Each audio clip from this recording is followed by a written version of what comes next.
وصفة النهاردة سهلة وبسيطة جدا، كيك بصوص الشوكولاتة، اقتصادية وتقريبا كل مكوناتها في البيت.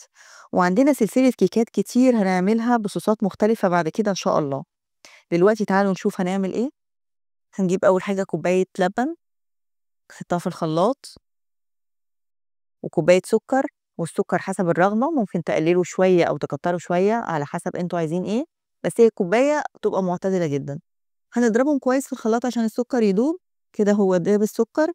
بنحط من 4 ل5 معالق كبيرة كاكاو خام، كاكاو خام بدون سكر، وقالب صغير شوكولاتة هنقطعه بالسكينة عشان يتخلط بسرعة ونحطه معاهم، وكيس فانيليا. ده اللي احنا بنعمله، ده صوص الشوكولاتة اهو، كيس الفانيليا. وبعد كده هنبدأ ان احنا نضربه تاني كويس قوي لحد ما كل الخليط يمتزج مع بعضه. كده تمام. هنبدأ نحط بقى الزيت، هو ده اللي هيتقله. دي نص كوباية زيت، يا عباد شمس يا ذرة، ونخلطه كده. هو اتخلط، ما بياخدش وقت خالص، وتقل بقى سميك قوي. الزيت بيتقله اول ما بيتحط عليه. هناخد منه شويه، يعني 4 5 معالق كده في طبق خارجي، ونسيبهم على جنب، واقول لكم هنعمل بيهم ايه. دلوقتي هنحط على الخليط اللي في الخلاط 3 بيضات، ومعاهم 3 اكياس فانيليا. على كل بيضه كيس فانيليا.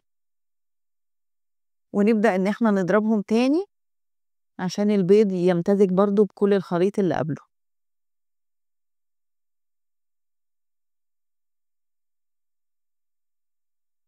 كده إحنا خلطناه كويس أوي. نبدأ إن إحنا نصُبّه في الطبق اللي هنخلط فيه الدقيق. كده كل الحاجات اللي في الخلاط حطيناها. وهنجيب كوباية دقيق وعليها كيس baking powder، وهنبدأ إن إحنا نحطهم على الخليط ده.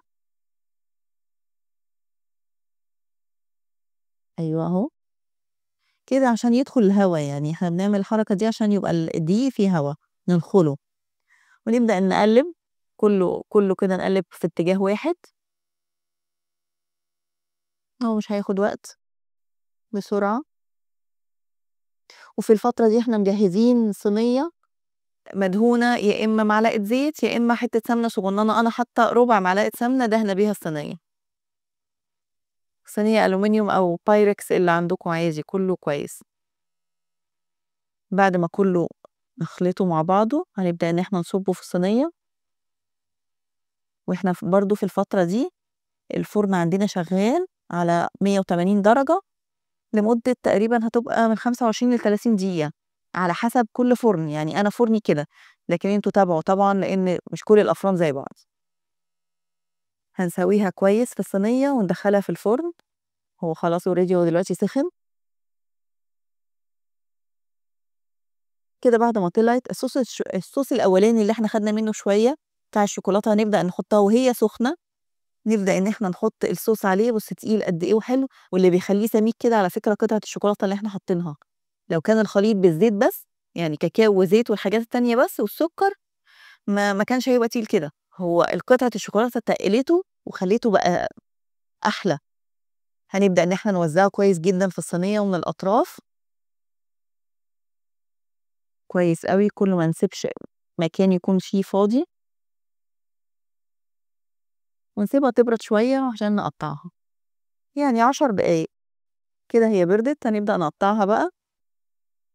شكلها حلو أوي.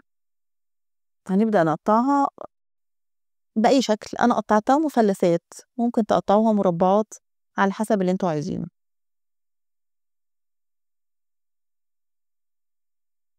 الكيك ده من الكيكات الحلوة جدًا اللي تقريبًا أنا باعملها باستمرار، لإنها بسيطة والحاجات موجودة في البيت فبتتعمل بسرعة، وخفيف وطعمه حلو جدًا.